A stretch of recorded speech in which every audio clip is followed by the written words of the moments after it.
Bismillahirrahmanirrahim. Kita lanjutkan materi teori graf. Kali ini kita akan membahas tentang barisan derajat.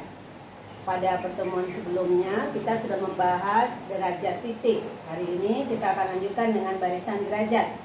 Barisan derajat yaitu jika diberikan sebuah barisan bilangan tak negatif D1, D2 sampai DP. Nah, barisan bilangan tak negatif ini disebut barisan derajat dari suatu graf G jika titik-titik pada graf G dapat dinyatakan dengan V1, V2 sampai P, PP sedemikian sehingga derajat titik-titik VI itu sama dengan elemen barisan bilangan bulat tak negatif itu. Jadi derajat titik VI itu sama dengan DI untuk setiap I. Sebagai contoh diberikan graf ini, graf V1 dengan 6 titik, V1, V2, V3, V4, V5, V6. Nah, kita bisa membuat barisan derajatnya. V1 derajat titiknya 2, V2 derajat titiknya 3, V2 derajat titiknya 3. Nih, V2 3, V3 juga 3, V4 3, V5 3, V6 1. Jadi kita dapat membuat barisan derajat apabila ada sebuah graf. Nah, terlihat bahwa kalau ada graf kita bisa membuat barisan derajatnya. Bagaimana kalau sebaliknya? Jika ada barisan derajat, dapatkah kita membuat grafnya? Kita lihat contoh.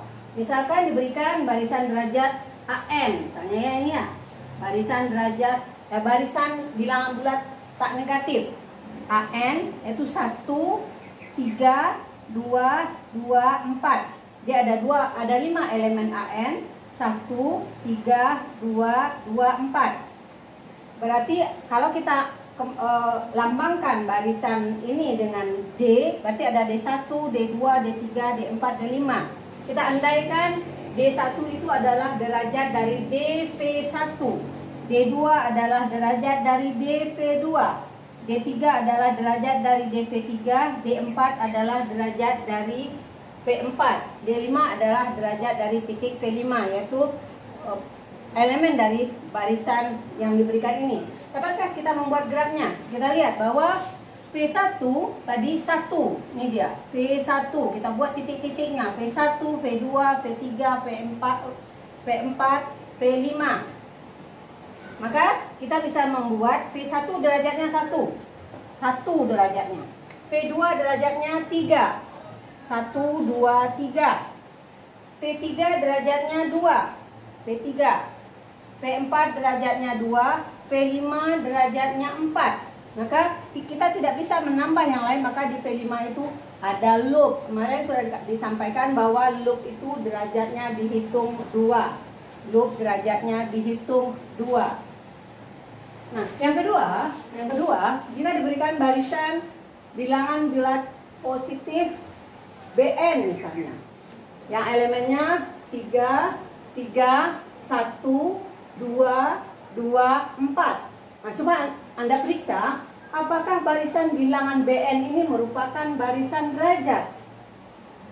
Jadi nanti Anda coba apakah barisan BN ini merupakan barisan derajat, artinya apakah dia bisa digambar grafnya. Nah, untuk itu Anda cek nanti, berikan alasan untuk jawaban Anda. Nanti Anda lihat ya. Ini jadi tugas Anda ini untuk menentukan apakah yang BN ini adalah barisan derajat.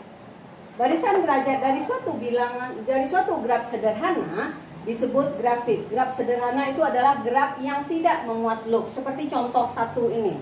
Ini adalah graf sederhana, sedangkan yang contoh kedua yang ada loop itu bukan graf sederhana. Nah, kalau dia adalah barisan dari derajat titik graf sederhana, maka dia disebut grafik.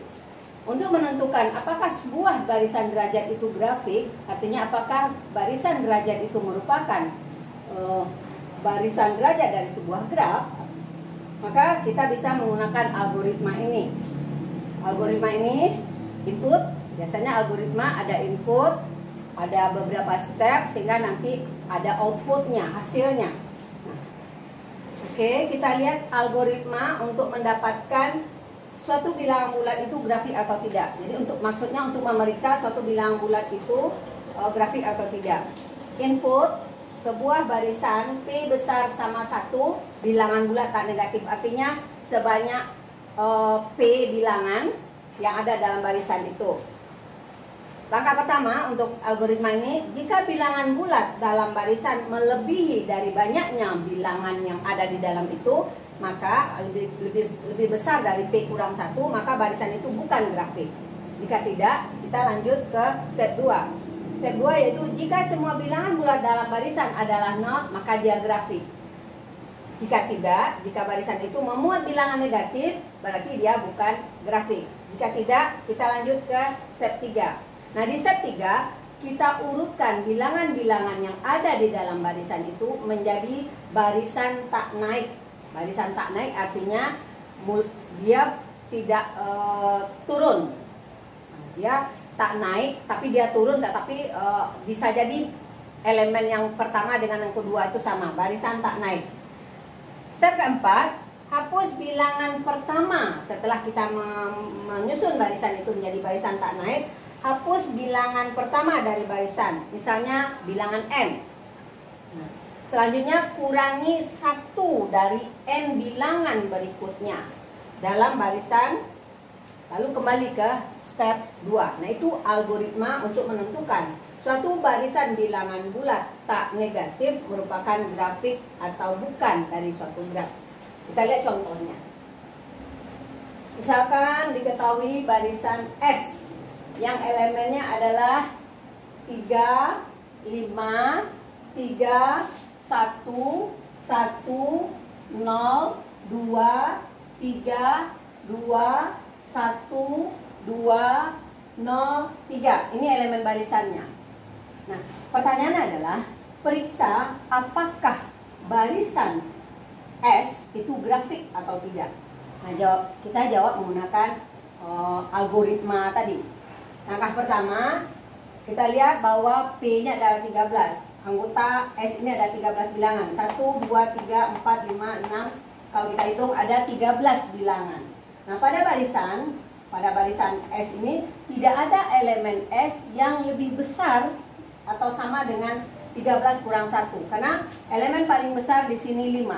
Berarti tidak ada barisan yang elemennya besar dari P kurang 1. Ini P kurang 1. P kurang 1 untuk setiap elemen S. Nanti kita lanjut ke step 2. Step 2, di step 2 katanya jika semua bilangan bulat dalam barisan adalah 0. Nah, ternyata barisan di dalam ini tidak semuanya 0 dan tidak ada bilangan negatif. Berarti kita lanjut ke step 3. Di step 3, urutkan bilangan. Kita urutkan bilangan dalam S sehingga menjadi barisan tak naik. Barisan tak naik itu artinya dia juga tidak kalau turun kan semakin lama semakin kecil. Nah, ini ada yang sama. Kita urutkan bilangannya 5 ada 1, 3 ada 1, 2, 3, 4 buah 3, 1, 2, 3, 4 2, 1, 2, 3 ada 3 buah 3 1 ada 3 buah 1 lalu 0, 2.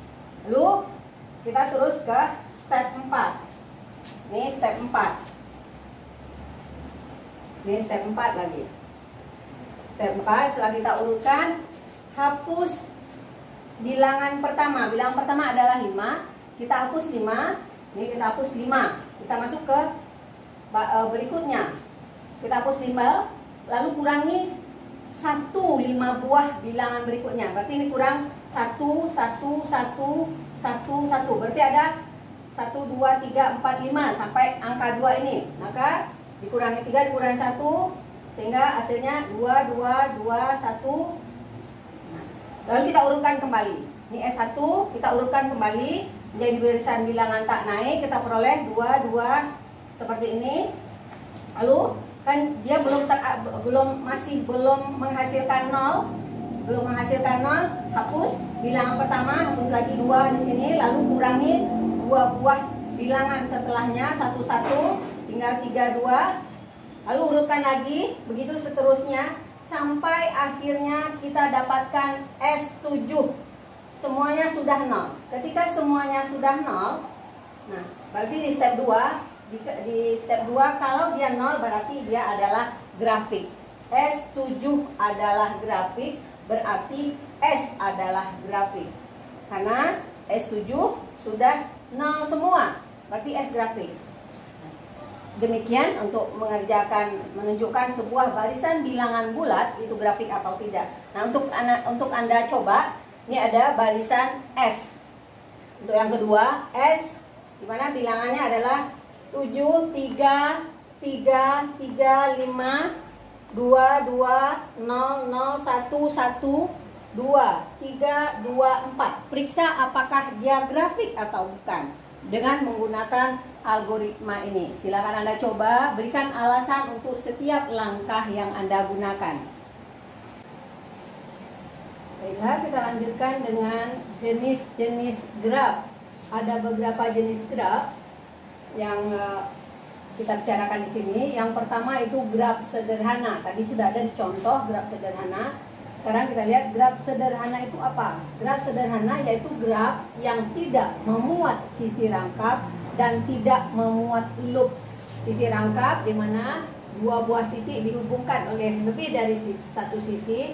Loop adalah satu titik menjadi titik ujung, kedua titik ujung dari sisi. Nah, ini contohnya, dia tidak memuat sisi rangkap. Ini G1, ini G2 misalnya tidak memuat sisi rangkap. Maka ini G1, ini G2. Keduanya adalah contoh graf sederhana tidak memuat sisi rangkap. G1 ada 5 titik, G2 ada 7 titik. Ada satu titik yang merupakan titik terasing, tapi dia tidak ada sisi rangkap. Titik terasing boleh saja. Ini disebut dengan graf sederhana. Graf rangkap yaitu graf yang memuat sisi rangkap tanpa loop.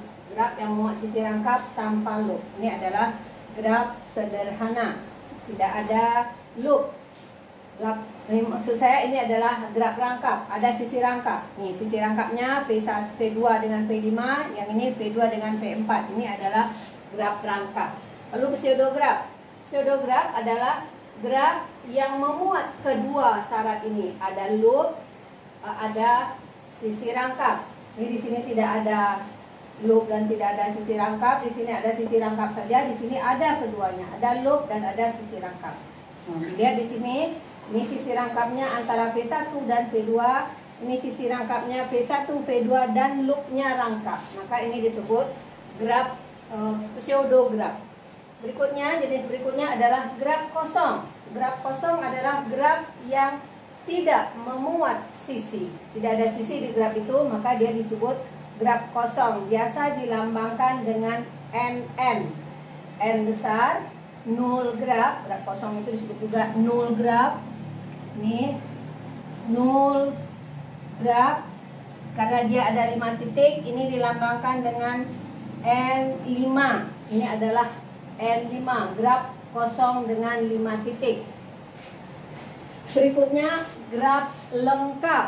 Graf lengkap dilambangkan dengan KN, yaitu graf sederhana di mana setiap dua titiknya dihubungkan oleh satu sisi. Graf sederhana yang setiap dua titiknya dihubungkan oleh satu sisi. Ini dilambangkan dengan KN, di mana KN itu menyatakan graf lengkap dengan N titik. Contohnya ini adalah K2, K3, K4, K5. Setiap dua titik dihubungkan oleh satu sisi. Ingat pada awal materi yang pertama kemarin bahwa persilangan dua sisi pada graf itu tidak menghasilkan sisi, tidak menghasilkan titik. Persilangan dua sisi tidak menghasilkan titik. Berikutnya adalah graf bipartisi, yaitu graf yang himpunan titiknya dapat dipartisi menjadi dua himpunan bagian, yaitu himpunan bagian A dan himpunan bagian B.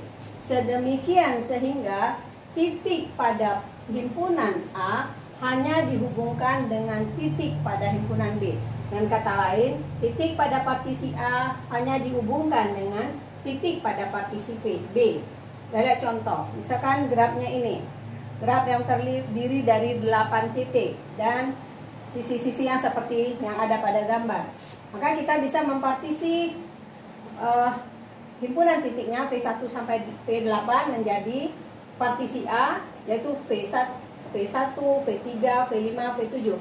Cara mempartisi ini kita lihat dulu titik-titik yang tidak saling terhubung. Misalnya titik pada himpunan A kita lihat V1, dia tidak terhubung kemana, maka kita ambil itu. V1 tidak terhubung ke V3, maka V3 temannya. V3 dan V1 ini tidak terhubung ke V5, maka V5 di partisi itu. V7 juga demikian. Lalu kita cari partisi yang lain yaitu B, maka kita buat kembali graf tadi. Graf tadi kita buat kembali, dia menjadi ini. Jadi kedua graf ini menggambarkan situasi yang sama, adalah graf yang sama. Ini graf ketika kita gambar biasa, ini ketika kita menjadikannya dia graf bipartisi. Lalu yang berikutnya, yang ketujuh, yaitu graf bipartisi lengkap. Graf bipartisi lengkap adalah graf bipartisi. Di sini graf bipartisi lengkap, dia merupakan graf bipartisi dengan tambahan lengkap. Artinya setiap titik di partisi A dihubungkan dengan setiap titik pada partisi B. Nah, dia disebut graf bipartisi lengkap. Nah, graf bipartisi lengkap itu biasa dilambangkan dengan KMN, di mana M menyatakan banyak titik pada partisi A dan N menyatakan banyak titik pada partisi B. Contohnya, kita lihat contoh. Ini graf dengan 8 titik. 8 titik. Maka graf ini kita partisi dia. Sama dengan mencari graf bipartisi biasa, mana titik yang tidak saling berhubungan itu yang kita kelompokkan pada salah satu partisi, dan partisi lainnya adalah titik yang tidak berhubungan tadi. Di sini kita partisi dia. A itu partisinya, anggotanya adalah V1, V3, V5, V7 dan B adalah V2, V4, V6 dan V8. Lalu kita gambarkan kembali graf ini ke dalam bentuk yang sudah terpartisi. Ini bagian A-nya, ini bagian B-nya. Dia sudah dipartisi. Dan setiap titik di A, ini setiap titik di A, setiap titik ini V1 misalnya. V1 dihubungkan ke setiap titik di B. V3 dihubungkan ke setiap titik di B. V5 juga demikian, V7 juga demikian. Begitu juga sebaliknya. Anggota titik di B dihubungkan dengan setiap titik dia. Nah, itu disebut dengan graf bipartisi lengkap. Berikutnya adalah graf peraturan. Graf peraturan adalah graf yang setiap titiknya memiliki derajat yang sama. Dari pembicaraan jenis-jenis graf sebelumnya, kita lihat bahwa graf lengkap KN dan graf bipartisi itu merupakan salah dua ya. Graf lengkap itu adalah contoh graf beraturan karena setiap titiknya pasti berderajat sama. Graf bipartisi lengkap juga setiap titiknya berderajat sama. Ini seperti yang ada contoh ini, setiap titiknya berderajat 4. Maka dia disebut graf beraturan. Berikutnya, jenis graf yang berikutnya adalah graf lingkaran atau graf sikel, yaitu graf yang setiap titiknya berderajat 2. Setiap titiknya berderajat 2 dan dilambangkan dengan CN. N menunjukkan banyak titik. Ini contohnya C5. Ini C5 berarti titiknya ada 5. V1, V2, V3, V4, V5. Maka dia disebut C5. Nah, yang ini contoh kedua itu adalah C4 karena ada 4 titik. Ini adalah C4. Jadi graf sikel atau graf lingkaran adalah graf yang derajat setiap titiknya 2. Itu ada namanya graf berarah. Graf berarah yaitu graf yang setiap sisinya diberi orientasi arah, diberi arah. Contohnya ini, V1, V2 itu arahnya dari V2 ke V1. dari V6 ke V1, dari V2 ke V5 dan lain sebagainya. Kalau kita beri arah setiap sisi ini, dia bernama graf berarah. Demikian juga contoh berikutnya, sisi dari setiap graf ini diberi arah, maka ini adalah contoh graf berarah. Kita lanjutkan dengan penyajian graf dengan matrik. Ada dua matrik yang dapat digunakan untuk menyajikan graf. Yang pertama matrik berhubungan langsung, yang kedua matrik keterkaitan. Kita lihat yang pertama matrik berhubungan langsung atau disebut juga dengan adjasensi matrik. Misalkan dia adalah graf dengan himpunan titik DG, yaitu V1, V2 sampai N. Artinya titik di G itu ada sebanyak N. Maka matrik berhubungan langsung dari G adalah matrik A yang elemennya A, I, J, yang berordo N kali N, dengan A, I, J itu menyatakan banyaknya titik VI yang terkait ke titik VJ.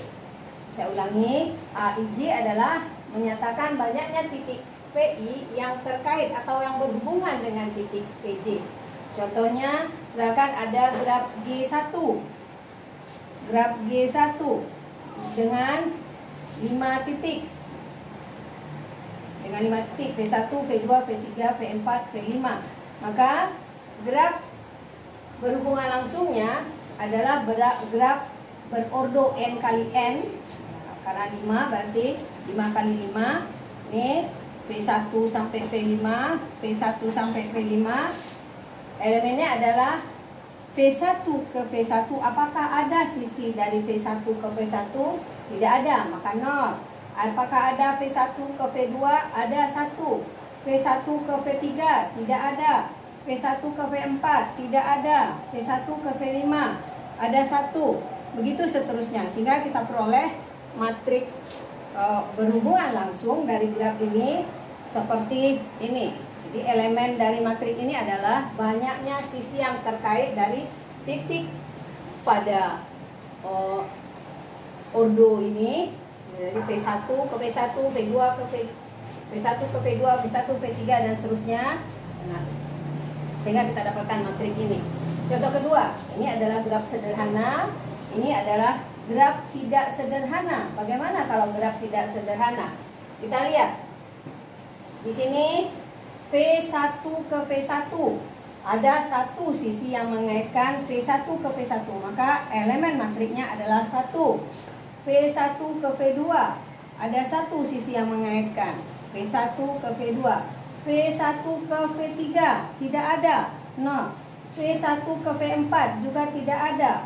V1 ke V5 ada 1. Berikutnya kita lihat V2 ke V1, V2 ke V1, V2 ke V2 tidak ada, V2 ke V2 tidak ada 0, V2 ke V3 juga tidak ada, V2 ke V4 ada 1, V2 ke V5 ada 2. Jadi 2 elemen matrik ini. Begitu seterusnya sehingga kita peroleh matriknya seperti ini. Dari kedua contoh ini adalah graf sederhana, ini graf tidak sederhana.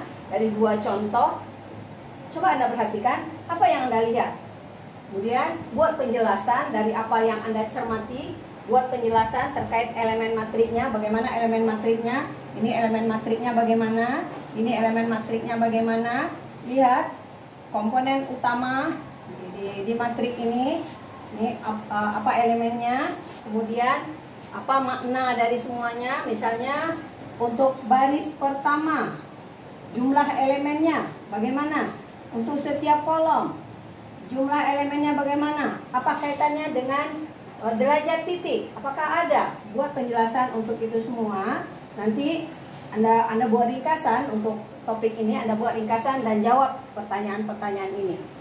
Berikutnya matrik keterkaitan. Matrik keterkaitan yaitu disebut juga dengan insiden matrik. Matrik keterkaitan adalah, kita misalkan dia adalah graf dengan himpunan titiknya V1 sampai Vn dan himpunan sisinya E1 sampai ES. Artinya banyak titik di G adalah N, banyak sisi di G adalah S. Maka matrik terkaitan dari G adalah matrik M, sama dengan MIJ, yang berordo M kali S, di mana MIJ itu elemennya itu 0 jika sisi EJ tidak terkait ke titik VI, 1 jika sisi EJ terkait ke titik VI dan sisi EJ itu bukan loop. 2. Jika sisi EJ terkait ke titik VI dan EJ itu loop. Kita lihat contoh. Ini contohnya. Nah, perhatikan contoh. Nih, pada V1 ada sisi E1, E2, E3. Lalu kita buat sisi titiknya di sini karena dia V N kali S, V titik kali sisi. Maka matriknya Anda pasti sudah paham. Ini kita buat semua nomor sisinya, kita buat semua titiknya. Lalu kita lihat dari V1 ke E1 adakah kaitan? Ada. Dan kaitannya itu adalah loop. Sisi yang terkait ke V1 itu adalah E1 dan E1 itu loop. Maka kita tulis 2 jika EJ terkait ke titik VI dan EJ loop. Berarti di V1 E1 2, V1 E2 1, V1 E3 1, V1 E4. E4 tidak ada V1 terkait ke E4, ke E5 juga tidak ada, ke E6 tidak ada, ke E7 tidak ada, E8 tidak ada juga. Jadi V1 itu terkait ke E1, E2 dan E3. Lalu kita lihat V2, apakah ada ke E1? Tidak. Apakah ada ke E2? Ada. E3? Tidak. E4 ada, E5 ada, E6 sampai E10 sampai E11 tidak ada. V3. Begitu seterusnya sehingga kita hasilkan matrik ini. Nah, kemudian Anda cermati lagi dari contoh ini, buatlah kesimpulan. Dari contoh ini Anda buat kesimpulan terkait elemen matrik pada setiap barisnya. Nah, elemen matrik pada setiap baris ini, apa maknanya nih? Contoh, elemen matrik pada baris pertama 2, 1, 1. Nah, kalau jumlahkan, apakah ada kaitannya dengan derajat titik mungkin? Nah, coba Anda lihat bagaimana kaitannya dengan derajat titik. Lalu setiap kolom bagaimana elemennya? Apa kaitannya? Adakah kaitannya dengan pelajaran kita sebelumnya? Kemudian, apakah terdapat perbedaan matrik adjacent, matrik berhubungan langsung, dengan matrik insiden? Jelaskan. Lalu coba Anda cek, ini kan bukan graf sederhana. Ini adalah pseudograf. Pseudograf ini matrik keterkaitan dengan dari graf pseudograf. Coba lihat bagaimana kalau dia adalah graf sederhana. Bagaimana elemen-elemennya? Bagaimana elemen-elemen matrik keterkaitan dari graf sederhana? Buat kesimpulan tentang itu, buat penjelasan rinci. Nanti di dalam catatan Anda buat itu supaya Anda lebih paham. Berikutnya kita lihat isomorphic graph atau graf isomorphic. Graf isomorphic berkaitan dengan dua buah graf.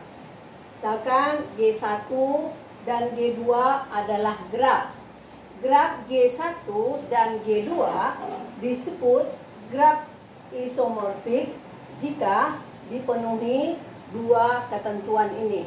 Yang pertama, jika terdapat korespondensi satu-satu antara titik-titik di G1 dengan titik-titik di G2. Artinya ada korespondensi satu-satu antara graf G1 dan graf G2. Kalau dia ada korespondensi satu-satu, artinya kedua graf itu banyak titiknya harus sama.